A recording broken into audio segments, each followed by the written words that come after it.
حسد جو ہے اس کو باطنی بیماریوں کی ماں کہا گیا، یعنی کہ حسد ایک ایسی بیماری ہے جو کہ دوسری بیماریوں کو جنم دیتی ہے۔ جیسے کتابوں میں لکھا ہے کہ غصہ جو ہے، غصے سے کینہ بنتا ہے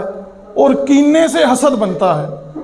کتاب میں لکھا ہے کہ جب بندے کو غصہ آتا ہے تو وہ اپنے غصے کا اظہار کرتا ہے، یا اپنی زبان سے، یا اپنی آنکھوں سے، یا اپنے ہاتھوں سے۔ غصہ آئے گا تو یا تو وہ ہاتھوں سے کسی کو پکڑے گا، مارے گا، لڑائی کرے گا، یا اس کی آنکھوں سے غصہ ظاہر ہوگا، یا پھر وہ منہ سے